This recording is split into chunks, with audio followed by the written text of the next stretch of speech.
Rockies. And over the years, they discovered over 200 veins of silver up through this little valley here.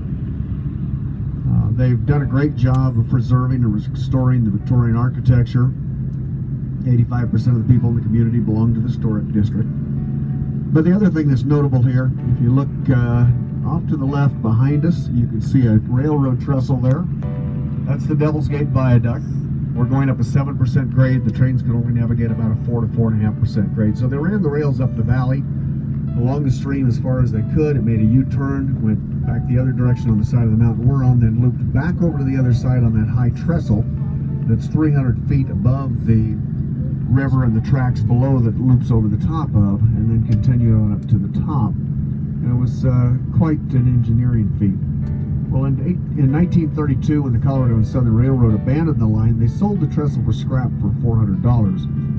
And about 25 years ago, it was rebuilt through a grant from the Venture Foundation at a cost of a little over $1 million, and is operated as a historic tourist attraction by the Colorado Historical Society during the summer and fall months. But that is where John Denver filmed his last Christmas movie special, was in Georgetown. It is where Goldie Hawn, Duchess of Dirtwater Fox, part of Every Which Way But Loose with Clint Eastwood, and others have been filmed over the years. Neat community. My favorite ice cream and candy store is there that doesn't hurt either. But here at the upper end, this is Silver Plume. Some of the rolling stock and the upper depot is here. Silver Plume came about, of course, when the silver was discovered in 1864. Historians are mixed as to whether the town was named because of the wisps of silver in the rock. Timberline, we'll go into which here on average is about 11,500 feet. So where you see where the tree line stops, you can kind of guesstimate how much further a mountain goes above that 11,500 and into the alpine tundra. We'll go into the Eisenhower Tunnel at 11,013 feet. We'll come out of the far end. East of the Continental Divide goes to the Mississippi eventually, and the Atlantic watershed for hours, even days at a time, not only because of the heavy snows, but the blowing snow and poor visibility. It wasn't until after the Second World War, in 1947, that they solicited bids for a tunnel. They only had one bid come back, and it was for $10 million. And here in Colorado, if they're not at least 3 competing bids, or they're more than 3% over the state engineer's estimate, and probably because I'm a little, by the time that drop of water gets to New Orleans, that drop of water has been through 11 different people. Think about that one. That's probably why Bourbon Street's so popular.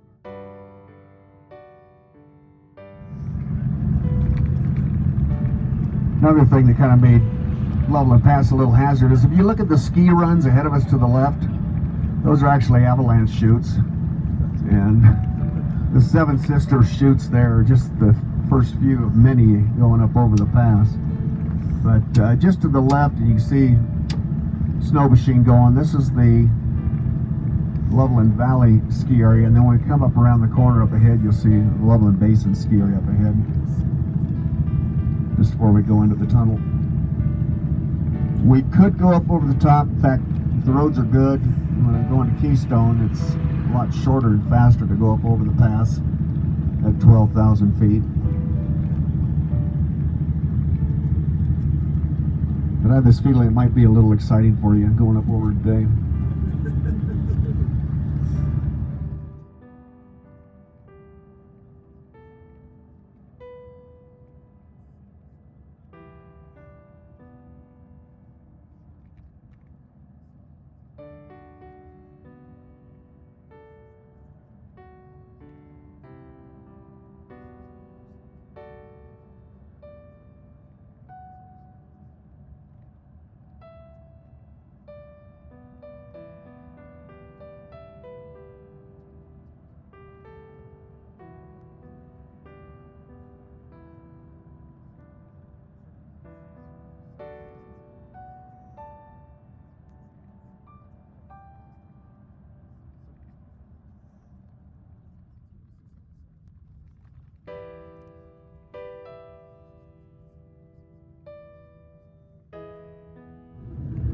finally found his way out, made it back to Golden, made the mistake of telling his friends about this area where he'd gotten lost, where these three streams came together, that we today know as the Blue River, the Little Snake, and 10 Mile Creek.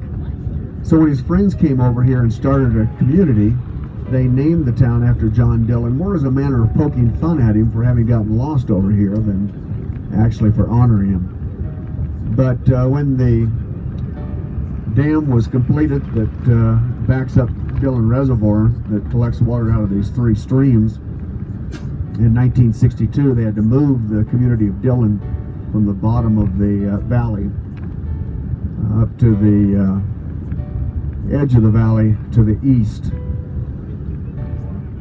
Breckenridge, and then really too much snow coming down behind to the left. You'll be able to see some of the ski runs for Keystone. This is the 2,500 surface acre Dillon Reservoir that the 23.7 mile long wrong tunnel. Adams tunnel takes water from here over into the South Platte River watershed under the Continental Divide.